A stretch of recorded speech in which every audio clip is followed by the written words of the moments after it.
स्वागत है फ्रेंड्स आप सभी का हमारे यूट्यूब चैनल एज स्टडीज में। और मैं अतिशय जैन आज आपको पढ़ाने वाला हूँ साइंस का क्लास 9th का chapter 5 the fundamental unit of life. Okay, तो मतलब द फंडामेंटल यूनिट लाइफ का पार्ट 1 तो आपने पढ़ा ही होगा, और अगर नहीं पढ़ा है तो उसकी लिंक आपको नीचे मिल जाएगी। ठीक है, तो ये जो वीडियो है ये पार्ट 2 है। ठीक है, पार्ट 2 में हम पढ़ने वाले हैं न्यूक्लियस के बारे में, साइटोप्लाज्मा के बारे में, और जो मतलब सेल्स के 2 टाइप्स हैं, वो वाले 7 प्रकार वाले नहीं, ये यूकैरियोटिक और प्रोकैरियोटिक वाले के 2 टाइप्स हम पढ़ने वाले हैं। और उसके बाद बहुत ही इंपॉर्टेंट टॉपिक पढ़ने वाले हैं जो 9th क्लास के चैप्टर 2 का थोड़ा सा डिफिकल्ट टॉपिक है, जिसका नाम है cell organelles. Okay, cell organelles के बारे में हम अच्छे से पढ़ेंगे डिटेल में। मैं ट्राई करूंगा कि आपको अच्छे से समझ में आ जाए। अगर आपको समझ में नहीं आए तो आप वीडियो को रिपीट करके वापस देख सकते हैं। ठीक है, तो सबसे पहले हम पढ़ेंगे न्यूक्लियस के बारे में। न्यूक्लियस भी बहुत इंपॉर्टेंट टॉपिक है। न्यूक्लियस को हम headquarter of the cell भी कहते हैं। ओके, न्यूक्लियस हमारी सेल का हेड क्वार्टर होता है, मतलब ये हेड होता है हमारी सेल का। ठीक है, अब हम इसकी डेफिनेशन देख लेते हैं। पॉइंट्स में हमारी डेफिनेशन है, तो पहला पॉइंट देखते हैं हम न्यूक्लियस का। It controls the cellular activities. It controls the cellular activities. ठीक है, मतलब ये जितनी भी सेलुलर एक्टिविटीज, जितनी भी सेल के अंदर एक्टिविटीज होती है, उन्हें ये कंट्रोल करता है। ठीक है, सेकेंड पॉइंट है in eukaryotic cell a well defined nucleus is present, और in prokaryotic cell a well defined nucleus is absent. मतलब यूकैरियोटिक सेल में तो वो प्रेजेंट होती है क्या न्यूक्लियस, पर ये जो अपना प्रोकैरियोटिक सेल है इसमें ये एब्सेंट होती है। ठीक है, थर्ड पॉइंट है हमारा it have double layered covering called nuclear membrane. मतलब ये जो न्यूक्लियस है इसके दोनों तरफ, मतलब चारों तरफ जो डबल लेयर कवरिंग होती है, जिसे हम न्यूक्लियर मेम्ब्रेन कहते हैं। ठीक है, फोर्थ पॉइंट है nuclear membrane has pores which regulate the particles to in और आउट ऑफ दी सब्सटेंस। मतलब न्यूक्लियर मेम्ब्रेन जो है वो पोरस होती है, उसमें होल होता है, जिससे जो जरूरी पार्टिकल्स है और जो वेस्ट पार्टिकल्स है वो अंदर और बाहर जा सकते हैं। फ्रेंड्स, ये बहुत इंपॉर्टेंट पॉइंट है, आप इसको याद कर लें। फिफ्थ पॉइंट है in nuclear membrane it consist of nucleolus, chromosomes और क्रोमेटिन मटेरियल। मतलब न्यूक्लियोलेज होते हैं उसमें, और क्रोमोसोम्स होते हैं, क्रोमेटिन मटेरियल होते हैं। हम अब अगले पॉइंट में क्रोमेटिन मटेरियल के बारे में देखेंगे। Chromatin material made of proteins and DNA. Okay, मतलब ये जो क्रोमेटिन मटेरियल होता है ये प्रोटीन और डीएनए से बना हुआ होता है। फ्रेंड, डीएनए का फुल फॉर्म 1 मार्क्स में आपका आ सकता है, मतलब फिल इन द ब्लैंक्स में, या फिर 1 वर्ड्स में आ सकता है। तो आप अच्छे से डीएनए का फुल फॉर्म याद कर लें, deoxyribo nucleic acid. Okay, deoxyribo nucleic acid DNA का फुल फॉर्म है। मतलब डीएनए और प्रोटीन से अपना ये क्रोमेटिन मटेरियल बना हुआ है। ओके, क्रोमेटिन मटेरियल है, इसका थ्रेड लाइक स्ट्रक्चर होता है। ठीक है, मतलब एक धागे जैसा स्ट्रक्चर इसका होता है, और क्रोमोसोम्स का रॉड लाइक स्ट्रक्चर होता है। ठीक है, अब हम पढ़ेंगे टाइप्स ऑफ सेल्स के बारे में। वो जो हमने 7 टाइप्स ऑफ सेल्स पढ़ी वो नहीं, ये हमारी यूकैरियोटिक सेल और प्रोकैरियोटिक सेल है। ठीक है, तो हम टाइप्स ऑफ सेल्स के बारे में पढ़ लेते हैं। पहले हम पढ़ेंगे यूकैरियोटिक सेल। ठीक है, eukaryotic cell very minute in size, मतलब बहुत छोटी होती है साइज में। ठीक है, सेकेंड पॉइंट है nuclear region not surrounded by nuclear membrane. मतलब न्यूक्लियर मेम्ब्रेन इसमें एब्सेंट होती है, न्यूक्लियर रीजन सराउंडेड नहीं होता। ठीक है, थर्ड पॉइंट है सिंगल क्रोमोसोम्स आर प्रेजेंट। मतलब इसमें सिर्फ एक ही क्रोमोसोम्स प्रेजेंट होता है। एग्जाम्पल है हमारा बैक्टीरिया। ओके, अब हम प्रोकैरियोटिक सेल के बारे में पढ़ लेते हैं। प्रोकैरियोटिक सेल भी काफी मिलता जुलता, मतलब सेम ही है, उसका उल्टा ही है। ठीक है, तो हमारा इसका पहला पॉइंट है लार्ज इन साइज, वो छोटा था और ये बड़ा है, ये लार्ज इन साइज। ठीक है, सेकेंड पॉइंट हमारा nuclear region surrounded by nuclear membrane. मतलब उसमें नहीं थी सराउंडेड, मतलब न्यूक्लियर मेम्ब्रेन प्रेजेंट नहीं थी, इसमें न्यूक्लियर मेम्ब्रेन प्रेजेंट है। ओके, थर्ड पॉइंट हमारा more than 1 chromosomes are present. उसमें एक ही क्रोमोसोम प्रेजेंट थी, इसमें एक से ज्यादा क्रोमोसोम्स प्रेजेंट है। इसके एग्जाम्पल तो आप सभी जानते होंगे, ह्यूमन, बर्ड्स, एनिमल्स। ओके, ये सब किसके एग्जाम्पल है? प्रोकैरियोटिक सेल के। अब फ्रेंड्स हम पढ़ लेते हैं एक बहुत इंपॉर्टेंट टॉपिक जिसका नाम है साइटोप्लाज्मा। साइटोप्लाज्मा आपने 8th में भी पढ़ा होगा, उस थोड़ा बहुत 7th में भी पढ़ा होगा, पर 9th में अब आप एक दो चीज और ज्यादा साइटोप्लाज्मा के बारे में पढ़ेंगे। ओके, तो हमारा टॉपिक है cytoplasm. Jelly like substance between the nucleus and the cell membrane, मतलब जो न्यूक्लियस है और सेल मेम्ब्रेन है उसके बीच का जो जेली लाइक सब्सटेंस है ना, उसे हम साइटोप्लाज्मा कहते हैं। ठीक है, the jelly like substance between the nucleus and the cell membrane is called cytoplasm. Most of the metabolic activities occur inside the cytoplasm, बहुत सारी एक्टिविटीज होती है साइटोप्लाज्मा के अंदर। ठीक है, और हम एक और डेफिनेशन देख सकते हैं जो हमारी 9th की बुक में है, वो हम दूसरी डेफिनेशन देख लेते हैं। The liquid part of the cell in which the other parts other organelles float is called cytoplasm, मतलब ये लिक्विड जो पार्ट होता है सेल का जिसमें दूसरे ऑर्गेनेलीज फ्लोट करते हैं, मतलब तैरते रहते हैं, उसे हम साइटोप्लाज्मा कहते हैं। दोनों ही सिंपल है, आप जो भी अच्छी लगे आपको, जो भी इजी लगे आपको, वो आप याद कर सकते हैं। ठीक है, अब साइटोप्लाज्मा के दो पार्ट्स होते हैं, एक साइटोसोल और एक सेल ऑर्गेनेलीज। तो हम पढ़ लेते हैं साइटोसोल के बारे में। The aqueous component of cytoplasm, जो पानी वाला कंपोनेंट होता है साइटोप्लाज्मा का, उसे हम साइटोसोल कहते हैं। ठीक है, सो रहे हैं तो जाग जाइए, क्योंकि अब हम पढ़ने वाले हैं सेल ऑर्गेनेलीज के बारे में। सेल ऑर्गेनेलीज थोड़ा सा कठिन है, पर एज स्टडी के साथ तो डरने की क्या है बात। चलिए तो हम अब सेल ऑर्गेनेलीज के बारे में पढ़ लेते हैं। थोड़ा इंपॉर्टेंट है और टफ भी है। ओके फ्रेंड्स, अब आपके सामने सिर्फ स्क्रीन रहेगी, क्योंकि जगह की कमी पड़ रही थी इसलिए मैं हट गया हूँ। अब सिर्फ आपके सामने स्क्रीन आएगी। तो फ्रेंड्स, अब हम पढ़ लेते हैं सेल ऑर्गेनेलीज के बारे में, जो हमारा बहुत ही इम्पोर्टेंट और टफ टॉपिक है। तो चलिए हम उसके बारे में डिस्कस करते हैं। ओके, चलिए तो हम देख लेते हैं सेल ऑर्गेनेलीज की डेफिनेशन है, these are the internal organs of the cell responsible for carrying out specific jobs to keep the cell alive, मतलब ये इंटरनल ऑर्गन्स होते हैं सेल के, जो रिस्पॉन्सिबल होते हैं स्पेसिफिक जॉब्स करने के लिए, सेल को जिंदा रखने के लिए ये अपने काम करते हैं। जैसे मैं कुछ अलग काम करता हूँ और कोई कुछ अलग काम करता है, सब अपने अपने काम करते हैं। वैसे ही सेल में भी जो अलग अलग सेल्स हैं, उसमें जो सेल ऑर्गेनेलीज के ऑर्गन्स होते हैं, वो अपने अलग अलग काम करते हैं सेल को जिंदा रखने के लिए। ओके, तो अब हम पढ़ लेते हैं सेल ऑर्गेनेलीज के 7 प्रकार। वैसे तो 6 होते हैं, पर अभी हमें राइबोसोम्स भी पढ़ लेंगे हम, क्योंकि राइबोसोम्स का हर ऑर्गेनेलीज में डिफाइन किया गया है, तो आपको कंफ्यूजन होगी, इसलिए मैंने राइबोसोम्स भी ऐड कर लिया। ओके, तो हमारा फर्स्ट है एंडोप्लाज्मिक रेटिकुलम, सेकेंड है गोल्जी एपरेटस, थर्ड है लाइसोसोम्स, फोर्थ है माइटोकॉन्ड्रिया, फिफ्थ है प्लास्टिड्स और सिक्स्थ है वैक्यूल।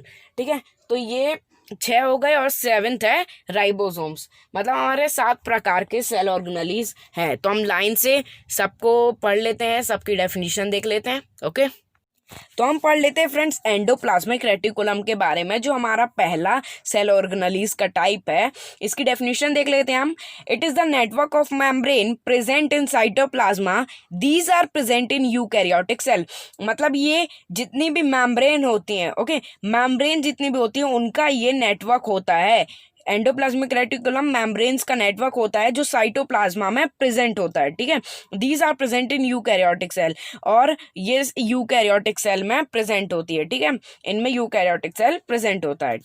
ठीक है, अब फ्रेंड्स एंडोप्लाज्मिक रेटिकुलम भी 2 प्रकार की होती हैं, स्मूथ एंडोप्लाज्मिक रेटिकुलम और rough endoplasmic reticulum. Smooth endoplasmic reticulum मतलब SER और रफ एंडोप्लाज्मिक रेटिकुलम मतलब RER। ओके, अब हम स्मूथ एंडोप्लाज्मिक रेटिकुलम के बारे में पढ़ लेते हैं, मतलब SER के बारे में।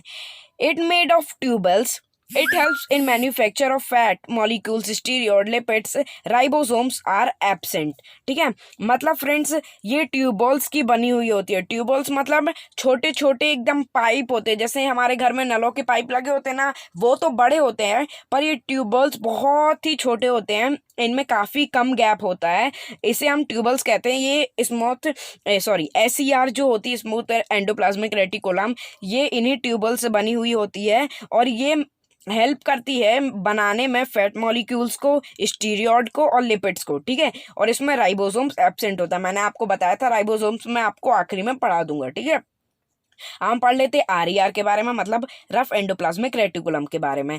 It is made up of vessels, ये वेसल्स से बनी हुई होती है और ये हेल्प करती है बनाने में प्रोटीन और कंटेन करती है राइबोसोम्स को अपने सरफेस में, ठीक है। It is made up of vessels, help in manufacturing of protein and contain ribosomes on it surface. मतलब आपको समझ में आ गया होगा कि ये वेसल से बनी हुई होती है और ये प्रोटीन और एक प्रोटीन को बनाती है और कंटेन करती है राइबोसोम्स को अपने सरफेस पे, ठीक है। अब हम देख लेते हैं फंक्शंस ऑफ एंडोप्लाज्मिक रेटिकुलम, मतलब एंडोप्लाज्मिक रेटिकुलम के क्या क्या फंक्शंस हैं। Transport material between cytoplasm and nucleus, मतलब ये मटेरियल्स को इधर उधर, मतलब साइटोप्लाज्मा से न्यूक्लियस में, न्यूक्लियस से साइटोप्लाज्मा में ले जाने का काम करती है, मतलब ट्रांसपोर्टेशन का काम करती है बिटवीन साइटोप्लाज्मा एंड न्यूक्लियस, ठीक है। सेकेंड पॉइंट है it provide space for biochemical activities, ये स्पेस प्रोवाइड करती है बायोकेमिकल एक्टिविटीज़ के लिए, ठीक है। थर्ड पॉइंट है हमारा it help in synthesises of fat, steroids etcetera, ठीक है। मतलब ये हेल्प करती है सिंथेसाइज करने में फैट्स और स्टीरियोट्स, ओके। फोर्थ पॉइंट हमारा it help in detoxifications of poisonous product, और ये डीऑक्सीफिकेशन करती है पॉइजनस प्रोडक्ट का, मतलब ये पॉइजनस प्रोडक्ट को ख़त्म कर देती है, मार देती है, ठीक है। अब हम पढ़ लेते हैं अपने दूसरे सेल ऑर्गेनेलिस के बारे में जिसका नाम है Golgi apparatus, okay friends. Golgi apparatus की डेफिनेशन देख लेते हैं हम। It is a system of tubules and membrane bound vessels arranged parallel to each other in stacks called cisterns। Friends ये सिस्टम है जो गोल्जी एपरेटस का सिस्टम है जो ट्यूबल्स और मेम्ब्रेन बाउंड वेसल से बना हुआ है, जो पैरेलल अरेंज की गई है, इसे हम सिस्टन्स कहते हैं, ठीक है। चलिए तो फ्रेंड्स हम इसके फंक्शंस पढ़ लेते हैं, ठीक है। फंक्शंस का पहला पॉइंट हमारा lipids and proteins synthesized in ER are packed at Golgi complex। Friends जो लिपिड्स और प्रोटीन बनता है एंडोप्लाज्मिक रेटिकुलम में, एक गोल्जी कॉम्प्लेक्स उसे पैक करने का काम करती है, ओके। सेकेंड पॉइंट हमारा transport material inside and outside the cell, ये फ्रेंड्स ट्रांसपोर्टेशन का काम करती है कोई भी मटेरियल को अंदर या बाहर ले जाने के लिए। जैसे अंदर प्रोटीन की ज़रूरत है तो ये अंदर भेज देगी, बाहर प्रोटीन की ज़रूरत है तो उसे बाहर भेज देगी, मतलब ट्रांसपोर्टेशन का काम करती है, ओके। थर्ड पॉइंट हमारा it helps in formation of middle lamellae. Lamellae के बारे में हमने पढ़ा था, जो दो सेल मेम्ब्रेन को ज्वाइन करती है उसे हम लैमेली कहते हैं। ये जो गोल्जी एपरेटस होते हैं वो इसे मिडल लैमेली को बनाने का काम करते हैं। इसे हम डायग्राम से समझते हैं। जो फ्रेंड्स आप ये रेड कलर की बॉल टाइप की देख रहे होंगे ये न्यूक्लियस है, और ये जो आप लाइनिंग देख रहे होंगे, देखिए मैं आपको दिखाता हूँ, इसे हम एंडोप्लाज्मिक रेटिकुलम कहते हैं। और फ्रेंड्स ये जो आप गोल गोल गोल गोल देख रहे हैं ना, ये राइबोसोम्स है। ये देखिए मैं लाइन करके दिखाता हूँ आपको, ये राइबोसोम्स है, ओके। अब हम इस वाले डायग्राम में देखते हैं तो फ्रेंड्स ये जो आपको गैप दिख रहा है ना, ये जो ज्वाइन कर रही हैं ये वेसल्स हैं, और फ्रेंड्स जो ये लाइनिंग है उसके अगल बगल, ओके, जो ये वेसल्स जो ये बना रहे हैं इसको हम सिस्टन्स कहते हैं फ्रेंड्स, ओके, इसको हम सिस्टन्स कहते हैं। और ये जो आप गोल गोल वॉल देख रहे होंगे, ये जो बॉल टाइप की दिख रहे हैं आपको, बिंदु जो दिख रहे हैं आपको, इसे फ्रेंड्स हम ट्यूबल्स बोलते हैं। क्या बोलते हैं फ्रेंड्स? ट्यूबल्स। ये देखिए ये जो आपको गैप दिख रहे हैं उनके बीच में छोटे छोटे गैप दिख रहे हैं, इसे हम ट्यूबल्स कहते हैं, ओके। अब हम पढ़ लेते हैं फ्रेंड्स अपने थर्ड ऑर्गेनेलिस का, मतलब लाइबोसोम्स को। लाइसोसोम्स की हम डेफिनेशन देख लेते हैं। These are tiny like granules containing digestive enzymes, these are bounded by a single membrane. Friends ये ग्रेन्यूल्स मतलब छोटे दाने जैसे होते हैं, मतलब ये जो लाइबोसोम्स होते हैं ये एकदम गोल आकार के छोटे दाने जैसे होते हैं। इनका काम होता है डाइजेस्ट करना। इनका काम मेनली होता है किसी भी चीज़ को डाइजेस्ट करना, और इनके चारों तरफ सिंगल मेम्ब्रेन होती है, मतलब इनके चारों तरफ सिंगल मेम्ब्रेन इन्हें प्रोटेक्ट करती है। अब हम फ्रेंड्स इनके फंक्शन देख लेते हैं। तो इसका मेन फंक्शन होता है, पहला पॉइंट है the main function is digestion, किसी भी चीज़ को डाइजेस्ट करना इनका मेन फंक्शन होता है। सेकेंड पॉइंट है they are kind of waste disposal, ये एक प्रकार के वेस्ट डिस्पोजल हैं। और थर्ड पॉइंट है help in digestion foreign and cell materials, और इनका एक बहुत ही महत्वपूर्ण काम होता है, किसी भी जो सेल के अंदर मतलब वेस्ट चीज़ है उसे ये तुरंत डाइजेस्ट कर लेते हैं।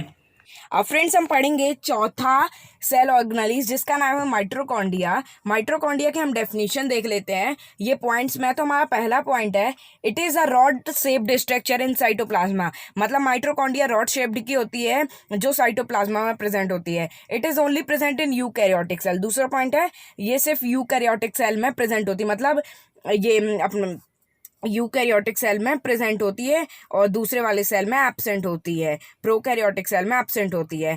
थर्ड पॉइंट है it is double membrane structure where outer membrane has specific protein and inner membrane is folded inside to form chamber called crista. Friends आपकी स्क्रीन में एक फोटो आ रही होगी, उस डायग्राम में आप देख सकते हैं जो आखिरी की बाहर वाली जो मेम्ब्रेन है, ये डबल मेम्ब्रेन इसके बाहर होती है। तो जो पहली वाली मेम्ब्रेन है, जो आउटर मेम्ब्रेन है वो बनी है प्रोटीन से, और जो अंदर वाली मेम्ब्रेन है वो फोल्डेड है, आप देख सकते हैं, जो चैम्बर्स बना रही है जिसे हम क्रिस्टा कहते हैं। ठीक है, it also called powerhouse of the cell और स्टोरेज बैटरी। इसे हम पावर हाउस ऑफ सेल भी कहते हैं और स्टोरेज बैटरी भी कहते हैं, ये दोनों ही माइटोकॉन्ड्रिया के नाम है। अब फ्रेंड्स हम इसके फंक्शन देख लेते हैं। It main function is to produce and store the energy in the form of ATP, मतलब फ्रेंड्स इसका मेन फंक्शन होता है एनर्जी को प्रोड्यूस करना और उसे स्टोर करना एटीपी के फॉर्म पे। एटीपी मतलब एंडिनोसाइन 3 फेसफॉट। सेकेंड पॉइंट है friends it have their own DNA and ribosomes, मतलब इसका डीएनए भी खुद का होता है और राइबोसोम्स भी खुद के होते हैं। फ्रेंड्स अब हम देख लेते हैं प्लास्टिड्स। प्लास्टिड्स की डेफिनेशन देख लेते हैं पहले हम। These are present only in plant cell, it have their own DNA. ये प्लांट सेल में प्रेजेंट होते हैं और इनका खुद का डीएनए होता है। फ्रेंड्स अब हम प्लास्टिड्स के टाइप देख लेते हैं। 3 टाइप्स ऑफ प्लास्टिड्स, एक होता है ल्यूकोप्लास्ट, एक होता है क्रोमोप्लास्ट और तीसरा होता है क्लोरोप्लास्ट। तो पहले हम देख लेते हैं ल्यूकोप्लास्ट के बारे में। Colour white found in underground parts, उसका ल्यूकोप्लास्ट का कलर वाइट होता है और नीचे वाले पार्ट्स में पाया जाता है। दूसरा होता है क्रोमोप्लास्ट जिसका कलर रेड और ब्राउन होता है और वो ऊपर की लेयर पे पाया जाता है, मतलब ऊपर पाया जाता है। ओके, और क्लोरोप्लास्ट का कलर ग्रीन होता है जो फाउंड होता है एरियल पार्ट्स में, मतलब ऊपर वाले पार्ट्स में पाया जाता है। तो फ्रेंड्स ये हो गए उसके टाइप्स। अब हम इसके फंक्शंस देख लेते हैं। क्लोरोप्लास्ट और chromoplast it is important for photosynthesis, ये इम्पॉर्टेंट होते हैं फोटोसिंथेसिस के लिए। दूसरा पॉइंट है leucoplast, it is storage of material such as starch, oils, proteins, granules. इसका काम है स्टोर करना मटेरियल्स को, जैसे कि स्टार्च को, ऑयल को और प्रोटीन ग्रैन्यूल्स को। इसका काम है इन सबको स्टोर करना। ओके, अब हम पढ़ लेते हैं 6th सेल ऑर्गेनेलिस जिसका नाम है वैक्यूल्स। तो हम वैक्यूल्स की डेफिनेशन देख लेते हैं। These are membrane bounded region in the cytoplasm containing water, amino acid, sugar, various organic acid and some proteins। Friends मतलब ये जो वैक्यूल है इसके चारों तरफ एक मेम्ब्रेन होती है और ये साइटोप्लाज्मा में प्रेजेंट होते हैं। और फ्रेंड्स इसके अंदर वाटर होता है, एमिनो एसिड्स होता है, शुगर होता है और वेरियस ऑर्गेनिक एसिड होते हैं और थोड़ी बहुत प्रोटीन्स होते हैं। सेकेंड पॉइंट है फ्रेंड्स हमारा, vacuole are small sized in animal cell while plant cell have very large vacuole, मतलब जो वैक्यूल होती है वो एनिमल सेल में छोटी होती है बल्कि प्लांट सेल में वो बहुत बड़ी वैक्यूल होती है। अब हम फ्रेंड्स इसके फंक्शन देख लेते हैं। तो इसके 2 फंक्शन है। पहला फंक्शन है स्टोरेज ऑफ मटेरियल्स, मतलब मटेरियल्स को स्टोर करना इसका पहला फंक्शन है। दूसरा फंक्शन है important role in expelling excess water, और इसका दूसरा इम्पॉर्टेंट रोल है जो ज़्यादा पानी जैसे हो जाता है तो उसे भी स्टोर करना इसका काम है, मतलब एक्स्ट्रा वाटर को स्टोर करना इसका काम है। अब फ्रेंड्स जो हम सुनते आ रहे थे हर पॉइंट में राइबोसोम्स राइबोसोम्स राइबोसोम्स राइबोसोम्स, मैंने आपको बताया था कि मैं आखिरी में आपको राइबोसोम्स के बारे में थोड़ा बहुत बताऊंगा। तो अब उसका टाइम आ गया फ्रेंड्स, राइबोसोम्स पढ़ने का टाइम आ गया है। चलिए तो हमारा टॉपिक है राइबोसोम्स। तो फ्रेंड्स हम इसकी डेफिनेशन देख लेते हैं। It is a minute particles consisting of RNA. ये छोटे छोटे पार्टिकल्स होते हैं जो आरएनए से बने हुए होते हैं। आरएनए का फुल फॉर्म आपका 1 मार्क्स में आ सकता है पेपर में, तो आप इसका फुल फॉर्म जान लें, ribo nucleic acid. Ribo nucleic acid इसका फुल फॉर्म होता है, आप इसे याद कर लें। अब आगे देखते हैं। Ribosomes are the main site of protein synthesises.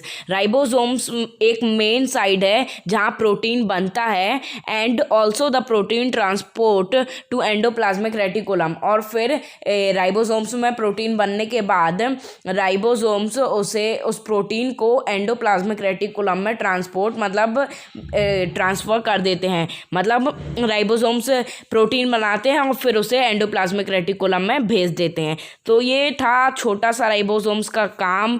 तो आपको कैसा लगा सेल ऑर्गेनेलिज जो मैंने समझाया? आपको अगर अच्छा लगा हो तो एक बार कमेंट्स में ज़रूर लिखें, क्योंकि सेल ऑर्गेनेलिज थोड़ा सा टफ था, पर मैंने कोशिश करके आपको समझाया। कैसी लगी फ्रेंड्स आपको हमारी वीडियो? अगर अच्छी लगी हो तो इसे लाइक करें, चैनल को सब्सक्राइब करें, कमेंट्स लिखें और बेल आइकन में क्लिक करें, जिससे हमारी वीडियो सबसे पहले आप तक पहुंचे। और फ्रेंड्स कमेंट करना ना भूलें कि आपको कैसी लगी हमारी वीडियो।